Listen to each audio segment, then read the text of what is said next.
Well, John Stahl-Wert, welcome to the L3 Leadership Podcast.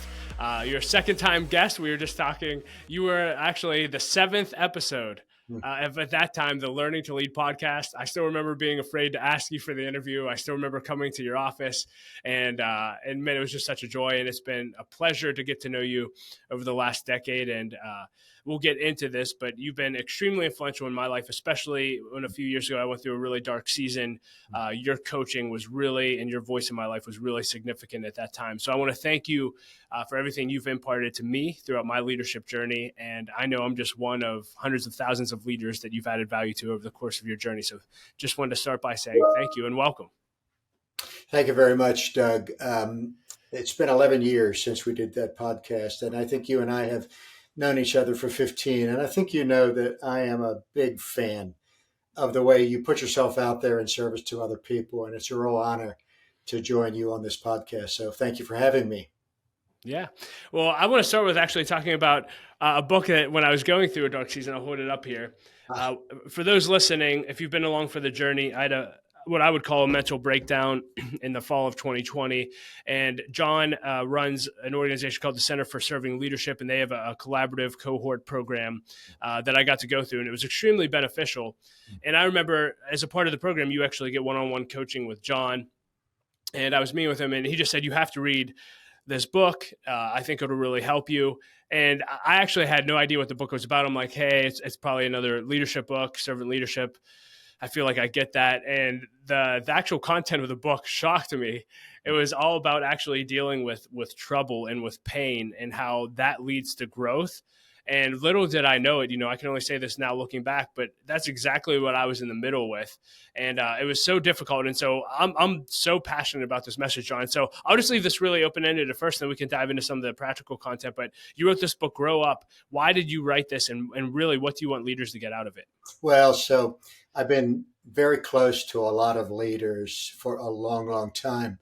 And one of the things that it does not take a rocket science to observe if you hang out with owners and leaders and chiefs is that their own pain, their own trouble, their own immaturity can wreak havoc in their organization, in their church, in their community, in their city, in their nation, and it just keeps going up in the world. And though I've spent most of my time for 30 years working at Center for Serving Leadership and in other institutions helping grow leadership skill, I was always aiming for a time when I could address some things that I've learned about what we should do with our face plants, when we fall flat on our face or when everything comes undone or what we thought was the life we wanted spills and we tumble out. What should we do with that if we want to be improved by it? And, I was observant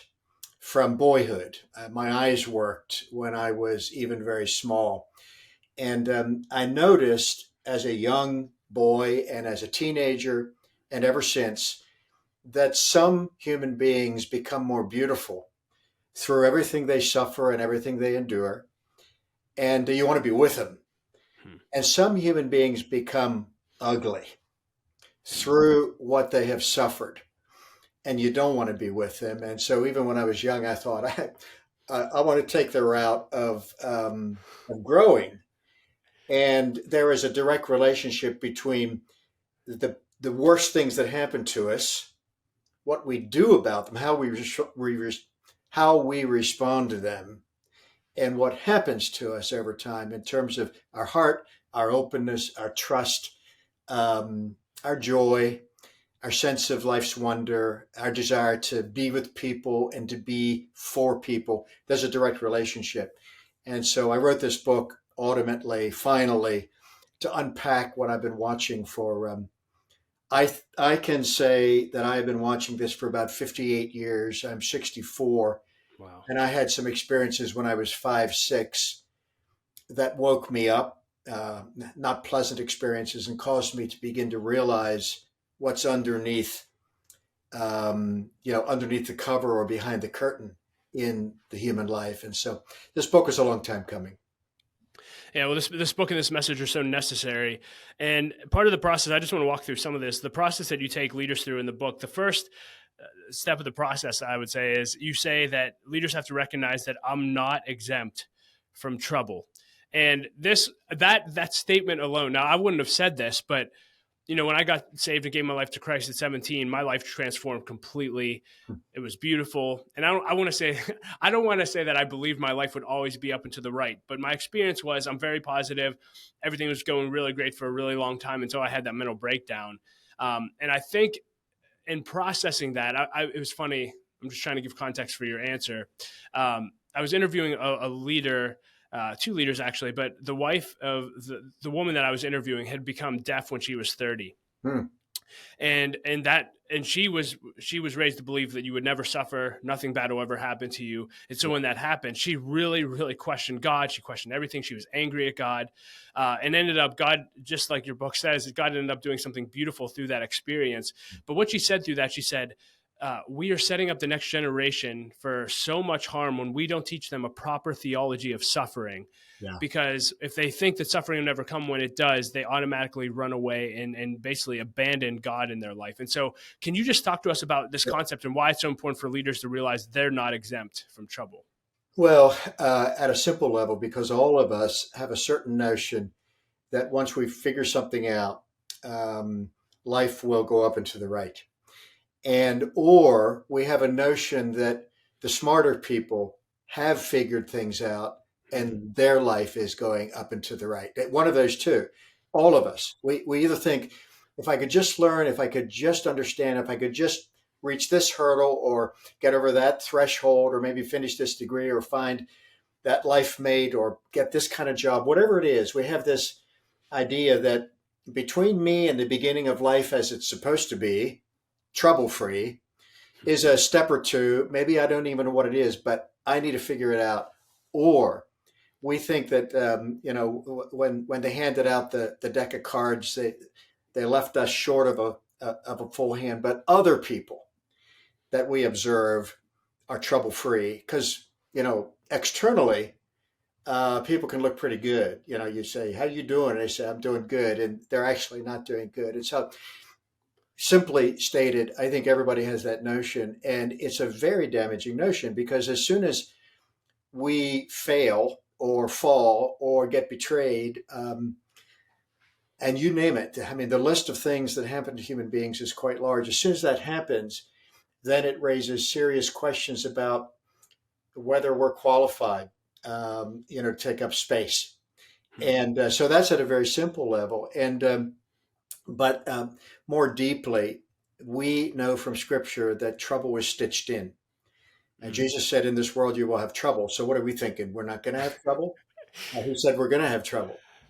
And he had trouble. And, he was the best one that there was.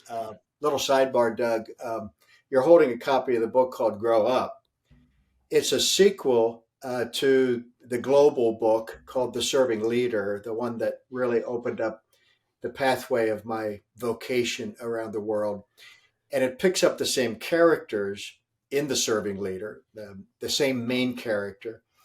And I have conclusively decided to do something I think is probably ridiculous from a marketing standpoint and retitle that book, The Suffering Leader. And so we have The Serving Leader, which I highly recommend we be someone who goes out into the world every day asking, what can I do that's good for someone else? Customer, friend, family, neighbor, what can I do that would be useful in the world? That is a wonderful foundation for living and for value creation. So we have the serving leader, and then we have the suffering leader as the twin. And backstory to this, it was 2003. I was sitting in the offices of our publisher, Barrett Kohler, in San Francisco, and Ken Blanchard was sitting there, and we were gathered around the book that we were all holding, and the publisher, Steve Piersanti, was there, and feeling good, to put it very mildly. And at a certain point, when things calmed down a little bit, I said, now I want to write the sequel. And these guys all looked at me like I had grown an extra eye. And somebody said, "What sequel?" I said, "The sequel about how the main character in The Serving Leader ventures out into his new work of being a serving leader and all hell breaks loose, and what he has to go through to actually grow up." Because that character at the end of that book has not begun the growing up process. And so I said, so I want to write about that. How do we grow up? And so it took 20 years to pull that off.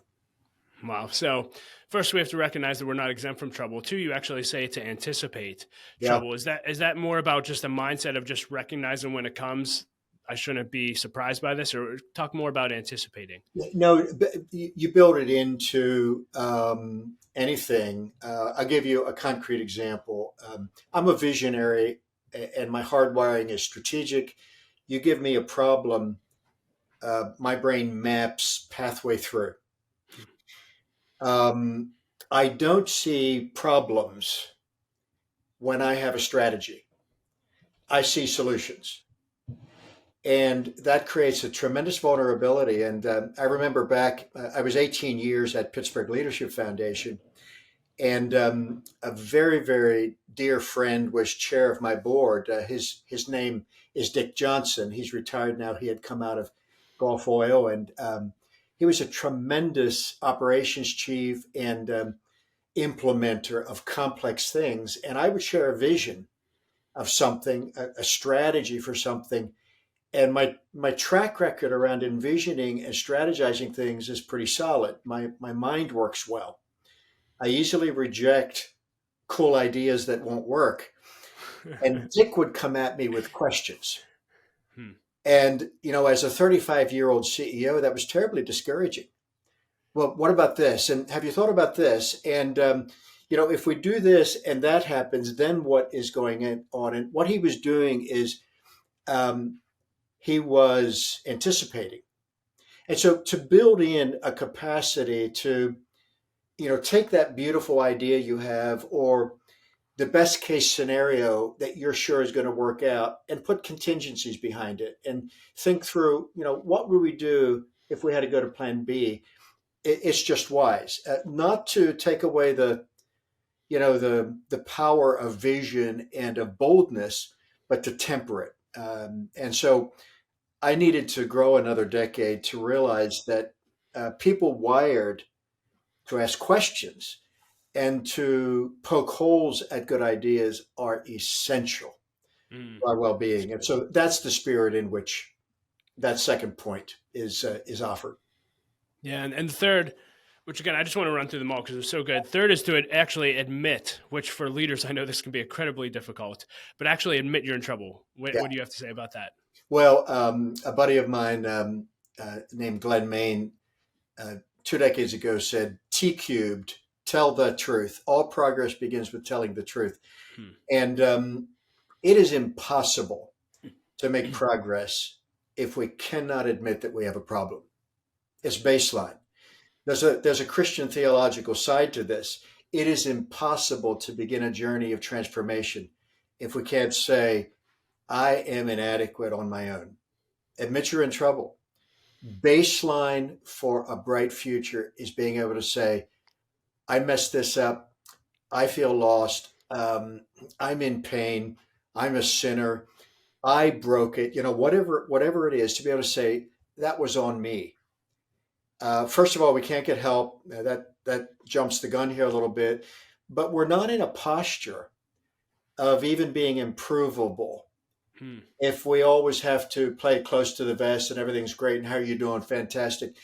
We're not in a posture of improvability. And so if you want to lock yourself in to a permanently stuck place, don't admit you have problems. Wow. Yeah. I heard Henry Cloud say once that I think he said 90% of the executives that he works with, or this could be a national study, don't have a single person in which they can actually confide in that they trust. Yep. You work with leaders all over the place. Right. When it comes to leaders admitting that they need help or admitting that they're going through trouble, where do you recommend they start? Because they may should they just share that with their executive team, with their board? Should they join a collaborative like yours? Like where, because I think a lot of times leaders just don't know where to turn. They haven't developed that community that they need. Any recommendations there? Yeah, well, you asked the question really well. You said, where should they start? And that's a wisdom call. That's a judgment matter. There are people around certain kinds of executives that if the executive lowers their guard and says, I have a problem, they will be taken advantage of. And don't catch your pearls before swine. If our suffering or if our difficulty is the pearl, if we lay things out, we've got to use some judgment. We can bring our struggle to people who will use it to undermine us or use it to climb above us, or use it to cause harm. And so there's got to be a wisdom element to that. A trusted friend, a pastor, a trusted counselor, a trusted coach.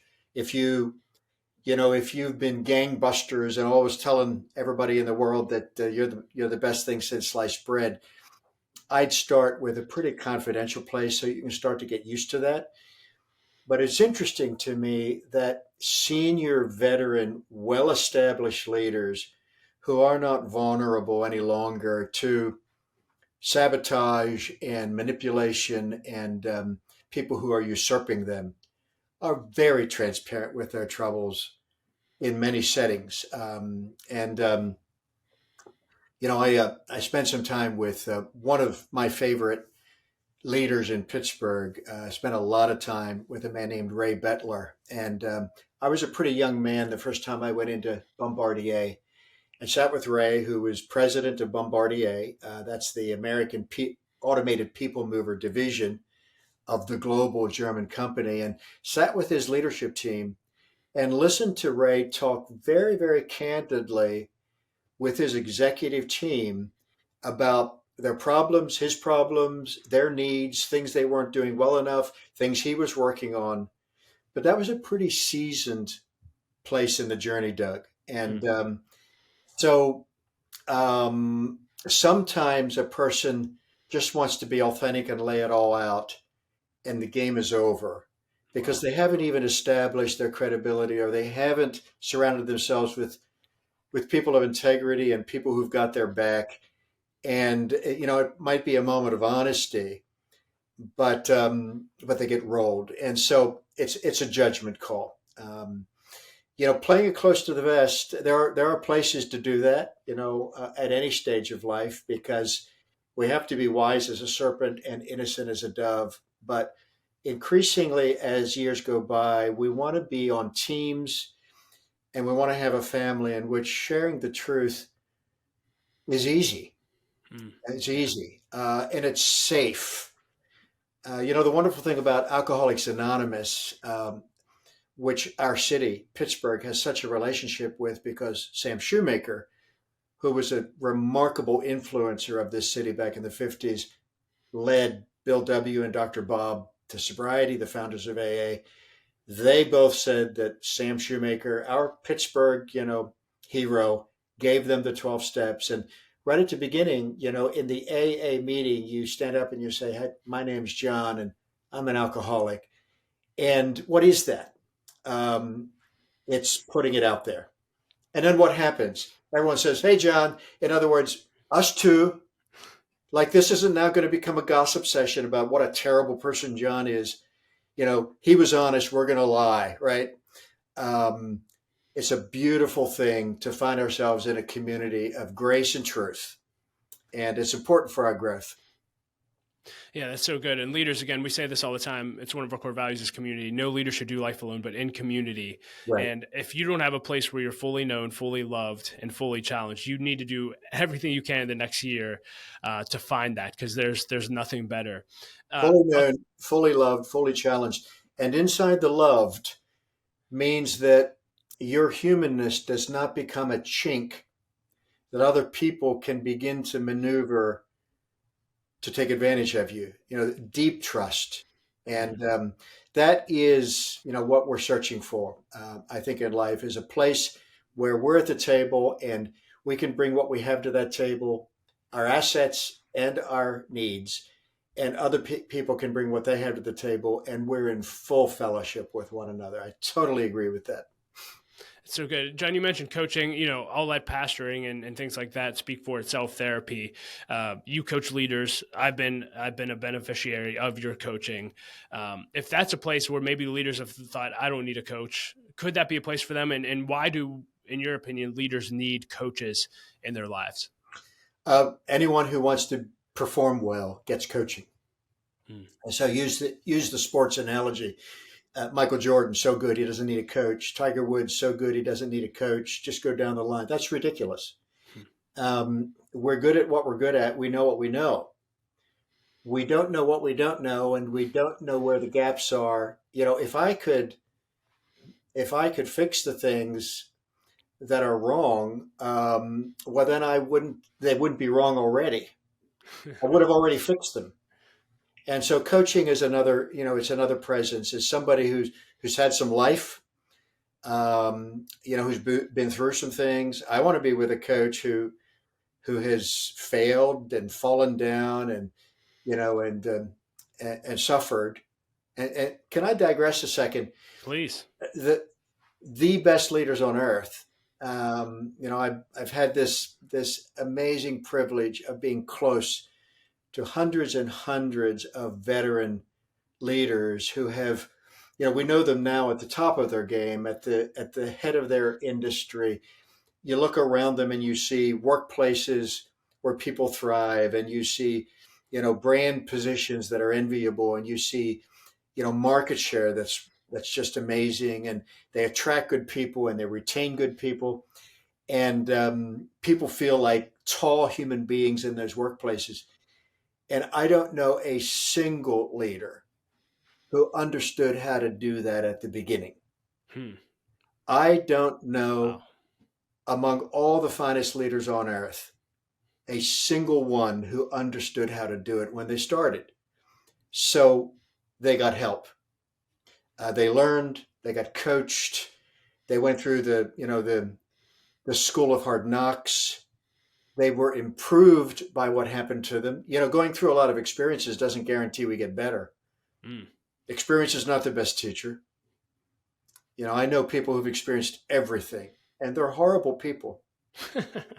So experience with learning, the capacity to say, this is my fault, and the capacity to say, I need help. And these are so important. And when you look at someone you really admire, I promise you, they went through a lot of hard things. So I want, for coaching in my life, I want someone who went through a lot of hard things and was improved by it. I don't want a slick answer man at all. I don't want that person at all. So good. Follow up there, just because we've already been talking about it. Can you talk a little bit more about the programs and coaching that you offer through the Center for, that would be great. Yeah, so we have a core piece of work we've been doing for a long time, built on the book, The Serving Leader.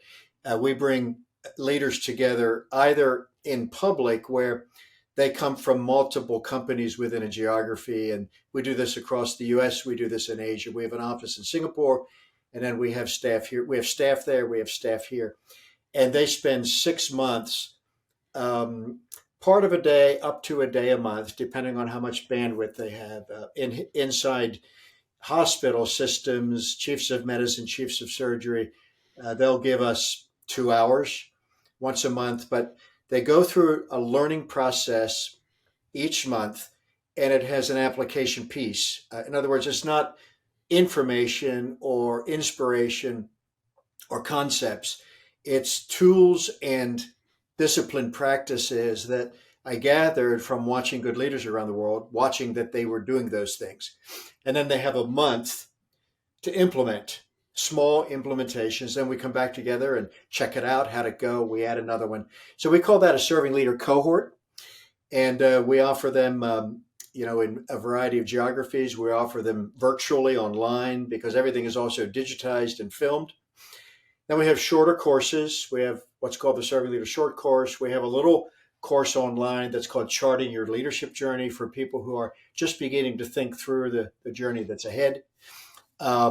We have a master executive cohort, which you went through, which is for people who are asking longer range legacy and vocation questions in a community. There we have 24 people we gather once a quarter for a year, and I do one-on-one coaching. And then our team does coaching. We have certified coaches on our team, and we go inside companies and do all of this as well. So we will go inside and train tier after tier of leadership groups. We train their internal trainers. We turn everything that we have over to them so that they can do it without us. And so it's from very light touches to very deep,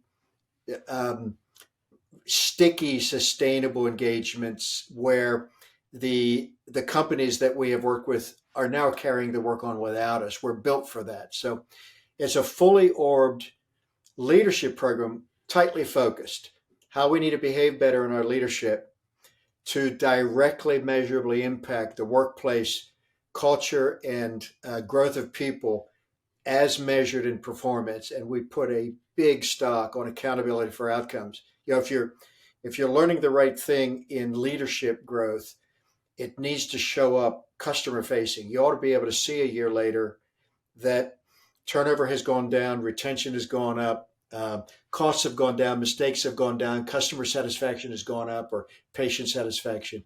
If we're learning something over here and the organization is not becoming more effective at serving the world that its mission is designed to serve, then I ask, what are you learning over there? And so it's tightly inside leadership culture people,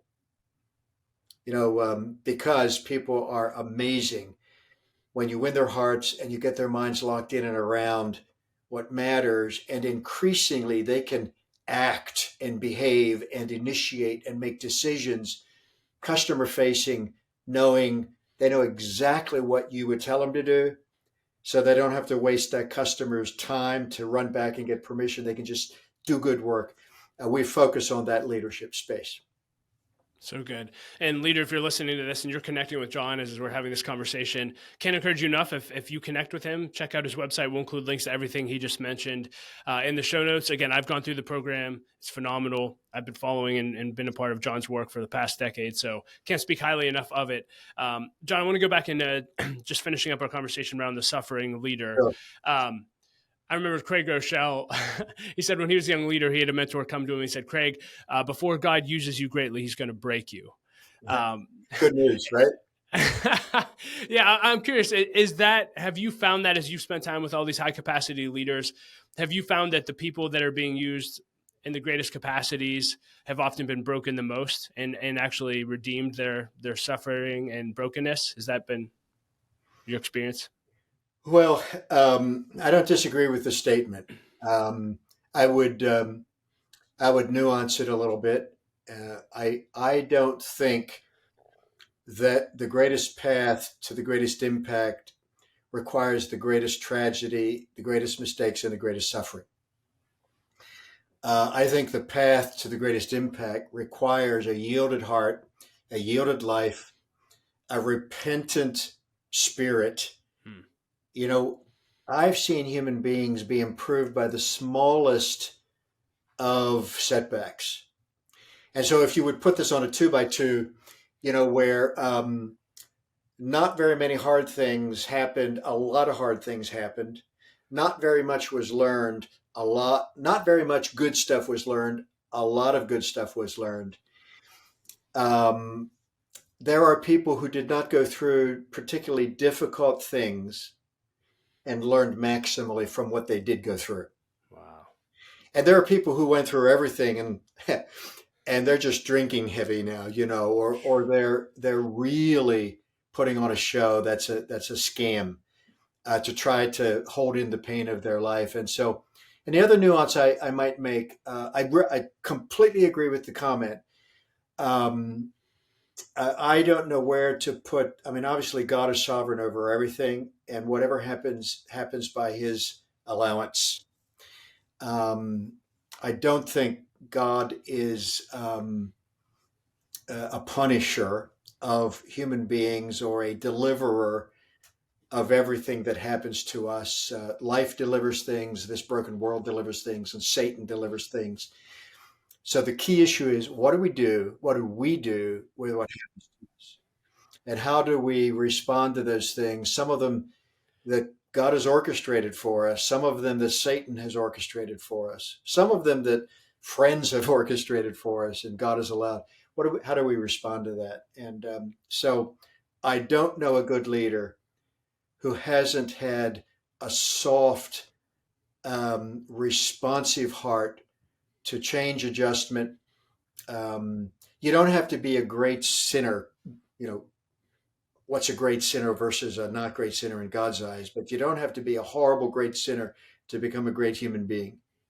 You do have to have a tremendous appreciation for the grace of God and for your need for God to become a great human being. Whether life dished out to you terribly unfair bucket loads of oppression or a small dosage. You know, I know people who've suffered everything and become beautiful. I know people who've suffered everything and become ugly. I know people who've suffered very little and become beautiful. And I know people who've suffered very little and become ugly. And so how do we respond to it? That's so good. And you basically, the next step in the book is basically just to allow, which I think is the most difficult, to allow trouble to actually do its work. Yeah. And leaders, I just want to, again, John, you've influenced me so much. I just want to read something, hopefully you don't care, that you said to me in one of our coaching calls. Again, just the importance of having someone in your corner that you can listen to and fully knows you, fully loves you, fully challenges you. When I was going through my mental breakdown, John just said, this is confirmation to keep going. God is mindful of the pain you're going through. He is not cold-hearted, but not coddling you either. When he knows the good that is being forged, he allows us to suffer what we need to suffer. You have the resources to suffer through. It's very similar to women in labor. There's great turmoil, but there's life coming on the other side. The will of the Lord will manifest. Stay put, rejoice, and be grateful for what you are and for what you're not. And again, that was 3 years ago. I'm reading it now, 3 years later, just how impactful that was. Can you, and I just want you to share because it ministered to me so much. If someone's listening to this and they're in the middle of probably the darkest season of their life, what would your encouragement be to them? Well, first of all, life isn't fair. And, you know, those words are difficult because different people have delivered to them more and less terrible things. Life isn't fair. And I can't account for that. But I do know that making room for God to redeem, giving time for God to restore is part of what is asked of us. And so allow trouble to do its work. Don't cut it short. And there's all kinds of ways to cut it short. You know, the extreme would be to take our own life, but we cut suffering short in all kinds of creative ways, distracting ourselves or numbing ourselves. People get nasty in order to cut suffering short. They want someone else to hurt. So maybe if I can make them hurt, then maybe I won't hurt as much. I mean, there's all kinds of ways to cut suffering short. And so, you know, these words are so hard to say and they're hard to live. I have sought over the years to live these words. I've lived these words very inadequately, but look to the Lord, you know, from whence cometh our help, comes from him. Forgive, turn our eyes into the future. You know, it's so tempting to turn around and begin to deal with that thing that shouldn't have happened. And then our life gets sucked into the past. Turn our life into the future, and surround ourselves with people who encourage us and pray for deliverance. You know, there are certain things that only God can restore us from. And that's a helpless feeling. And so we get up in the morning and we give our day to God. You know, Melanic and I practice this every day. We understand what I'm talking about. And then we live through that day and we hang tight with one another. And at the end of the day, we say, thank you, Lord, for what you did today. Put our head back on the pillow. And so during hard seasons, it's like this. And, you know, I used the childbirth metaphor. There are times in the middle of suffering in labor that that the mother can't remember what it was even for. And there was time on the cross, Jesus said, God, why have you forsaken me? For 30 years, I've thought of that moment as a childbirth moment where the pain is so great that you can lose track of there's something coming on the other side of this. And still he said, not my will. He said, not my will. And so our life doesn't belong to us, Doug. And I recommend not trying to own it or claim it or hold it or control it, letting it be what it is. Sometimes, God delivers amazing blessings and seasons of abundance. And sometimes we're in the middle of difficulty. It's not our life. So hold ground, stay present. We have this treasure in jars of clay to show that this all surpassing power is from God and not from us. We're an instrument in the middle of difficulty. One of the most important mentors in my life, Bruce Bickle, said many, many times, if God is sovereign, then we can't be a victim of circumstance. We can be a vessel in circumstance. Our life can be a jar in the middle of a mess. Resident in that jar is the Lord. Therefore, resident in that mess within us is the Lord. And sometimes, for reasons we don't understand and would rather they not be true, we find ourselves in the middle of a mess. And so, who said, when you're going through hell, keep going? I think that was. I think Churchill said that. Yeah. Churchill said that. So, yeah. No, that's so good. And I want to transition, but you end the book by basically saying trouble will perish and growth will prevail. And I just love that. So, John, thank you for sharing about pain. I think it's so relevant to leaders today. I want to go through the lightning round at the end, but I just wanted to touch on one more subject before we do. I'm 30. I'm going to be 38 in 2 months. I feel like I just came to the realization at 37 that I'm no longer a young leader. Our executive director, who held a meeting for emerging leaders in the organization, and I wasn't invited. And I said, hey, how come I wasn't invited? He said, hey, 35 and under. I had to really ponder and think a lot that day. But I share that because I do feel like over the last 2 years, out of that season of suffering, I've really stepped into a place of confidence in my leadership, not arrogance, not thinking that I don't have any insecurities, but I feel like I spent so much of the first 20 years of my leadership journey just battling and trying to overcome insecurities and prove that I'm enough. And you made 2 statements to me in our coaching time that I thought were significant in the area of confidence. You said, it's hard to lead a cavalry if you feel that you look funny sitting on a horse. And then you just said, Doug, there's all the room in the world for you to make your unique contribution. Yeah. Can you just share anything on your heart on leaders who are battling insecurity like I did for so long? Yeah. I think one of the chief roots of our insecurity is comparison. And I think it's devil's play. I think it's demonic. I think it's a device of the demonic to make us compare ourselves with someone else. And a lot of insecurity grows up in that. And so we see that they're doing it this way and we're not wired to do it that way. Or they're really good at this other thing. And we can see that how they're good at that thing is associated with their success and we're not good at that thing. And so in that comparison game, Greek idealism, demonic idea, there's an ideal form of things, right? And then everything is a couple of grades off of that. That's what makes the young teenage girl look at the 13-year-old photographs in the drugstore, in the fashion magazine, and then go look in the mirror and realize that she's not like that ideal image. And then she has an eating disorder. Satan loves to tear us down. And so God is in the business not of producing the ideal or grades off of it. He's in the business of unique individual creations, and he has purpose in it. That mixture of things you are and aren't, is perfect for what he has in mind for you. It's also perfect for the community he wants you with, the spouse he wants you with, the mixture of what you can do and what you can't do becomes the context of community and collaboration and alignment and joyful shared labor. And it's all in his design. And Satan, nothing threatens Satan more than an encouraged believer. Wow. And so discouragement is his game. And so I put your light up on the lampstand. Don't put a bushel under it.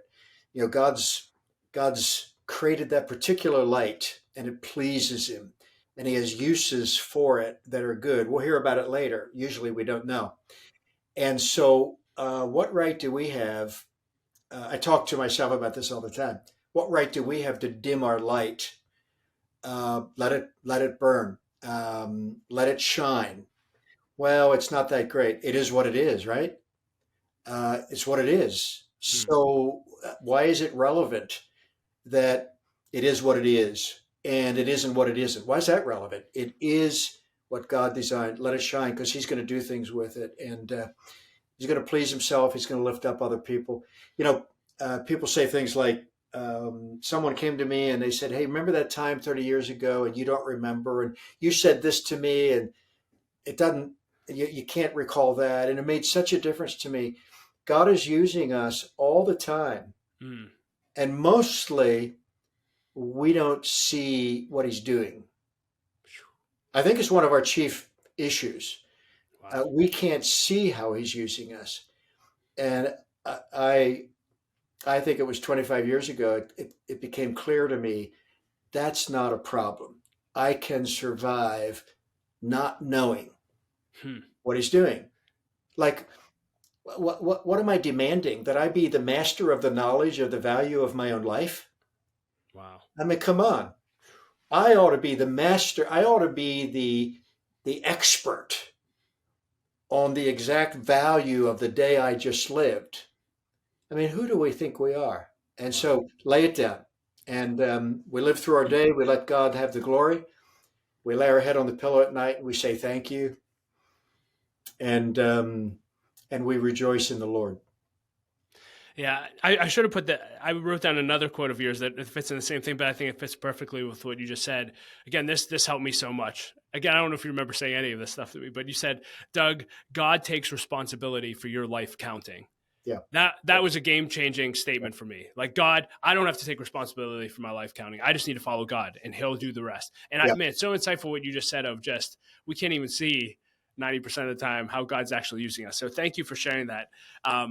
I want to dive into the lightning round. I know I didn't have a lightning round in episode 7, so this will be fun. Just a bunch of fun questions I ask every leader. The first is, what is the best advice you've ever received, and who gave it to you? Best advice, the best advice I ever received, and who gave it to me. So I'm going to go back to Bruce Bickle, who said, we said a couple of things to me. When I succeeded Reed Carpenter as president of Pittsburgh Leadership Foundation, he said, don't try to fill Reed's shoes, try to fill yours. Wow. He said, that's going to be a big enough job for you. Another thing he said to me is that you being you and you being present where God has you, as you are, is your calling. So occupy that space. So there's my answer for that one. If you could put a quote on a billboard for everyone to read, what would it say? God loves bringing unique and beautiful things into a world that's waiting for them through broken human beings. Do you have any significant regrets in your leadership journey? And if you have more than one, just like, is there one that stands out that you wish you can go back and change? Well, I have to nuance my answer. Sure. Answer number 1, no. If I would go back and change my failures, then where would I be today? And so I'm pleased. I'm thankful for what God has done. And, the worst things that have happened to me, the worst things I've done, have produced the most wonderful gifts in my life. So regrets, no. Second answer, a whole ton of them. And I'll tell you one thing. I wish I had gotten clear on sooner, and I'm very clear on it now. Whatever happens inside the organization, you lead. If you're the leader, you're responsible for it. Wow. You allowed it to happen, or you did it. Hmm. And so, playing victim has no place. And if you're the leader and it happened, it's on you.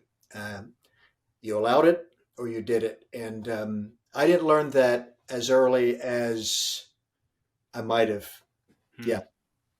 Thanks for sharing. You get to spend time with a ton of fantastic leaders. I'm curious, when you get to have dinner or lunch with a leader that you admire, do you have a go-to question or two that you always ask? No. Um, I, I'm not. I'm not scripted. I often wish I were. I'm not designed that way. If I had a go-to question, I wouldn't remember it the next day. So Eh? everything is kind of fresh and in the moment.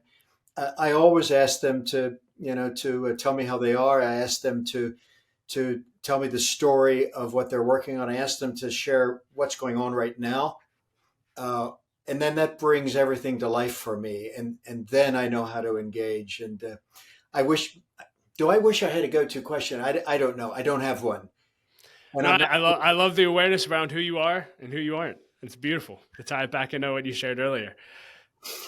How about this? Do you have a favorite or not not a favorite? Do you have what's your biggest leadership pet peeve? Biggest leadership pet peeve. I guess it's um, I guess it's selfishness. Mm.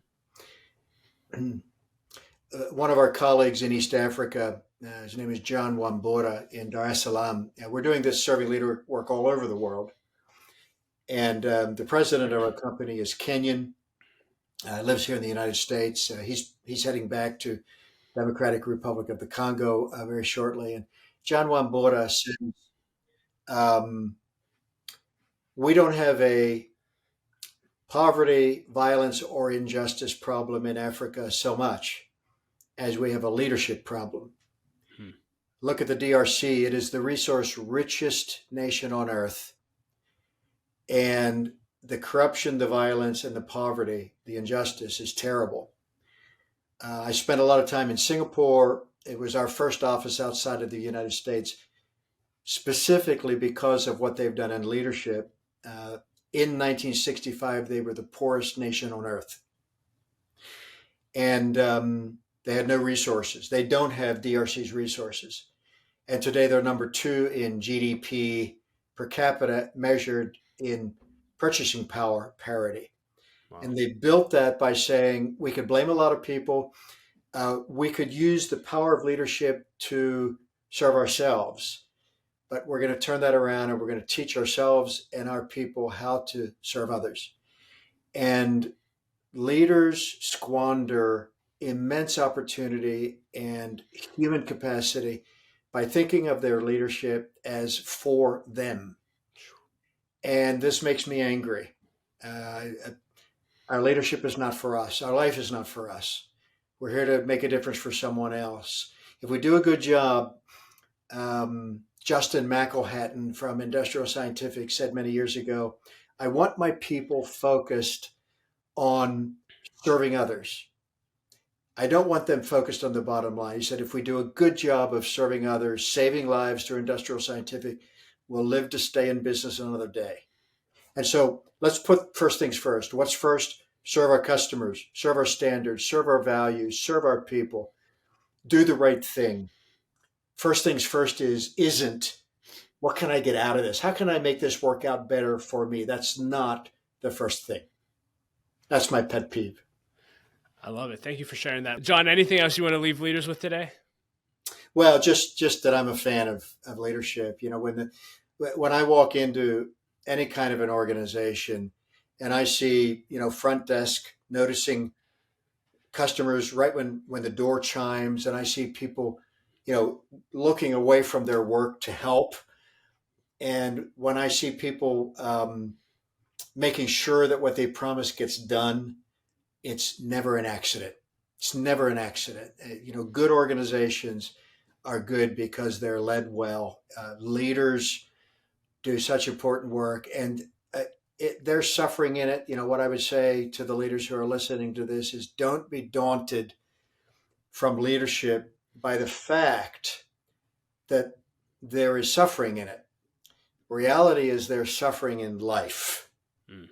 And we can dodge leadership to dodge suffering, but the suffering is in the soup just the same. Jesus said to the disciples in Matthew 20 who wanted the left and right hand positions, he said, you wouldn't ask for those positions if you understood that there's suffering there. And then he said, well, you're going to suffer anyway. So leadership, I think, is it's the advanced program for human growth. And everything that we wrestle to learn in leadership goes back to make us better husbands, wives, friends, neighbors, dads, moms.